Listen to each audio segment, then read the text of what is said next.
In this presentation, we have the following contents. First is the overview of the project. Another would be the issues confronting women in the area. We also discuss the IAD framework or the Institutional Analysis Development Framework, specifically the components of this framework. There's also a discussion in terms of human security lenses that will extensively expand the idea of women's security of the Barobbob Watershed, synthesis through a presentation of matrix, and the conclusion. This research intends to focus on assessing a wide scope of economic development of women in the area by considering various components involved like stakeholders' role, livelihood activities, and capital gains. There's a need to monitor the results of women in inclusive business to ensure tangible impact on women's actual lives, so companies, leaders must be resolute in questioning whether they are on the right track. In recent years, much expertise and information have emerged in terms of measuring impact on women's empowerment. However, in terms of execution, efforts to monitor relevant issues on various grounds to create a common understanding among information seekers do not find it clear. Projects address economic empowerment through different pathways. The indicators suitable for one area or program may not be fitting in other aspects. While the general assumption is that no universal set of indicators is appropriate for every project, the researcher intends to create a localized measuring tool that may holistically evaluate the current efforts related to women empowerment and place in the evaluation component possible linkages and resources like human capital, social capital, physical capital, and norms to assess large scope of measuring for development. There are several issues confronting women in the area. We have here patriarchal society that continues to dominate in a culture of a men-driven society, and of course, cultural embeddedness that maintains traditions where a social hierarchy would be predominated by men and leaving women behind. And of course, there are issues of political apathy or political indifference. To extensively discuss women's security through the economic lenses, or more generally, in the lenses of human security, we included here the Institutional Analysis and Development Framework, or the IAD, that may guide the researcher into elucidating problems and at the same time designing solutions for interventions among government agencies and community participants. With this, we have the IAD framework, which is one of the most distinguished and tested frameworks in the field of policy sciences and in policy analysis and institutional or social developments in the modern research of social science. It has been used as the basis for developing a theory of common use resource management and has been supported in the area by robust empirical research and theoretical development. This is according to Lam, Ostrom, Thompson, and other researchers before the new millennium. This framework considers the interaction of external variables and field of action and is sensitive to local conditions and does not claim the universal superiority of one type or set of rules when applied over another. It also facilitates the analysis of the links between the decisions of local resources users and political change. Discussion through human security lenses. To make grounding for these feminist insights, several localized and regionalized United Nations discussions for women's security highlight the fostering of opportunities. This includes the building of entrepreneurship opportunities, where women's businesses are empowered in terms of taking ownership, exploring the opportunities to get involved in microfinance efforts in financial markets. Second, a recommendation for financial empowerment through women's land management and property possession is also discussed in these skills alongside the advancement of financial literacy efforts via various pieces of training and education initiatives. Lastly, the highlight for better jobs for improving income wages, labor standards, benefits opportunities, and the availability of various advancement pieces of training would be an essential component alongside these recommended efforts to holistically empower women, most especially in the lenses of economic development and security that has been the highlight of this research. In a discussion within the Convention on the Elimination of All Forms of Discrimination Against Women, several policy recommendations were introduced to address these gaps. First is to incorporate gender-sensitive legislation relative policymaking actions for both public and private institutions. Another is to facilitate policy dialogue that benefits from the interaction of NGOs, governments, and other actors within civil societies to promote empowerment for women.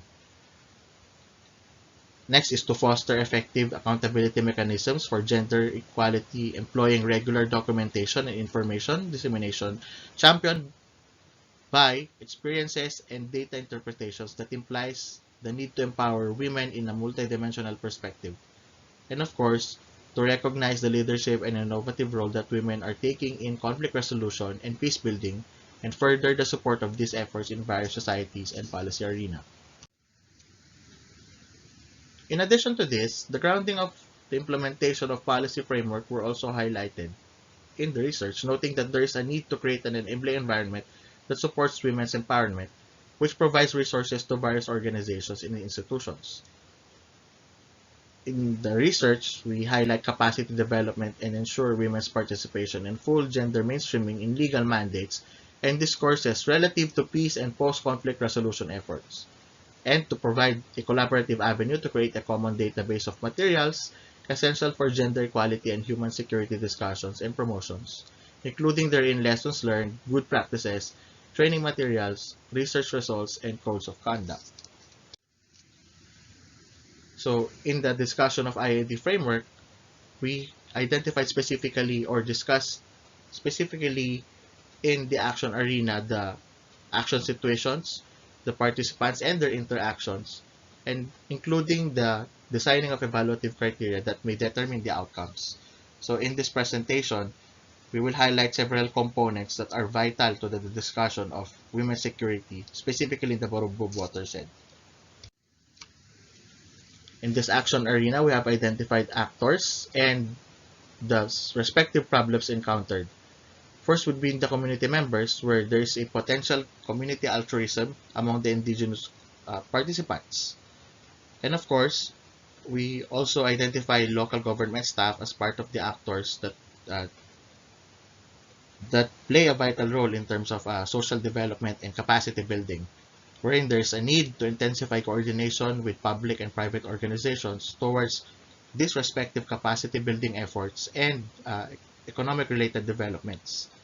Lastly, is the stakeholders and experts that would, of course, be tapped as efficient resources for institutional development and human capacity building, wherein there's a need for the proper grounding of their projects with intensifying their intentionality and, of course, more meaning to determining their implementation to be more meaningful and should be measured in a long-term basis. And with this, we should place their respective agendas in a more specific driven need other than just for the sake of implementing it, which denotes or could lean into a short-term outcomes of development in the area. In the area of designing evaluative criteria, we designed the following levels of monitoring. First would be the classification of constraints. We have the analysis of interventions and the provision of recommendations. We have here the design monitoring tool. This monitoring tool is adapted from Myers and Moff study last 2013, which covers issue of land tenure and property rights, or the LTPR that covers women's economic empowerment. From here, the researcher conceptualized a local monitoring tool applicable to the issues raised in the research. In the synthesis, we extensively identified the constraints and expanded the discussion. First is the institutions and governance. These are the institutional arrangements that improve the management of property rights from the central to the local, establishing the rule of law, decentralizing authority, decentralizing decision making, ensuring the impartiality of the judiciary, ensuring citizen participation, and ensuring responsible democratic governance. So in this extensive matrix, in this section, we identified several government institutions that can be tapped. This includes Barangay LGU, empowered by the municipal government in terms of capacity building efforts for peace and justice building, including the ILG. This also includes Philippine Commission on Women or PCW. Uh, if possible, we can include also Development Academy of the Philippines or the DAP and the Bangko Sentral ng Pilipinas in terms of the economic related transaction efforts.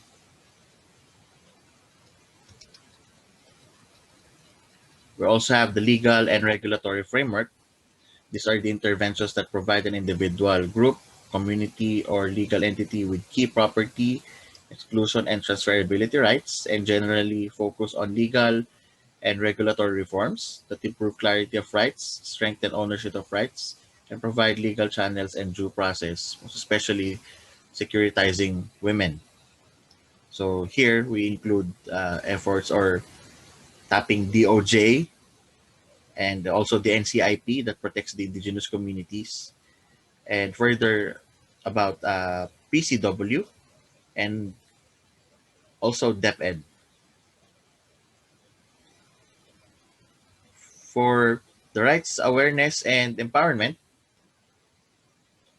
these are the interventions aimed at increasing citizens' awareness and understanding of their property rights and procedures and institutions to enforce, defend, and enforce those rights. So we have the third matrix of discussion that taps extensively the PCW, DepEd, and CHED.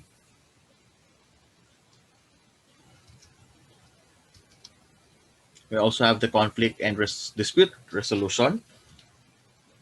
Here, formal and informal conflict mediation and dispute resolution strategies and mechanisms aimed at resolving conflicts, resolving disputes, preventing or avoiding violence, providing effective legal remedies, and facilitating compensation in the event of relocation and public confiscation.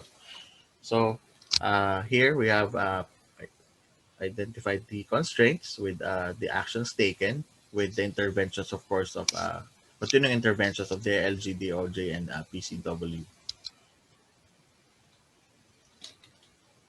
For the consolidation, it is more of the agrarian reform and resettlement to eliminate land concentration, privatize property, return rights, relocate displaced populations, or merge small and fragmented units into larger units with the aim of eliminating historical injustices and achieving a fairer and productive agrarian.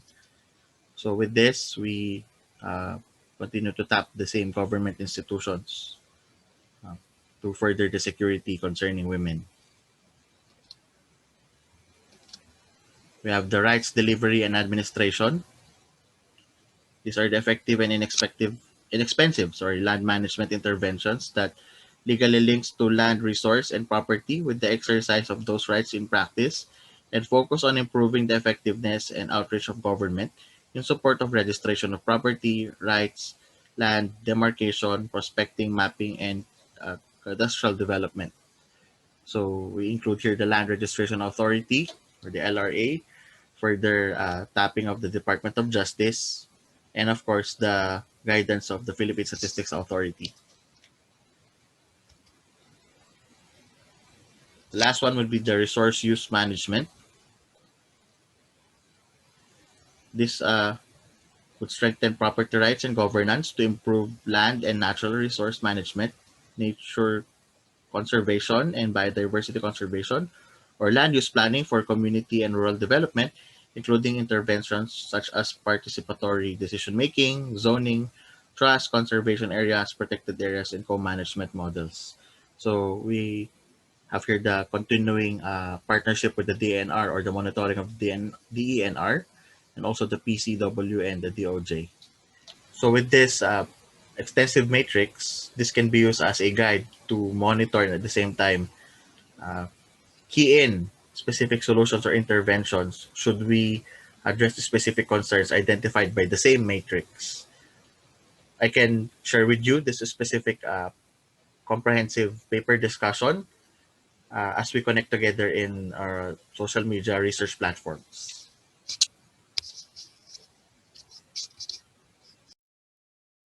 In conclusion, recognizing the existing efforts of women, including academic narratives that champion women in their entrepreneurial involvements and the recognition of the potential of such undertaking, would be a promising jumpstart in achieving a sustainable economic initiative relative to women in the area of the Barobbob Watershed community. This is also an essential component of discussing the security of women in rural communities. Taking note of the valuable efforts of women, with the aid of capacitated policymakers, think tanks, and various organizations, both public and private, they are valuable actors that institutionalize a culture of sustained security. In such discussion, the value of rural communities would be a place off the sidelines in an attempt to discover the potential of rural community empowerment and development.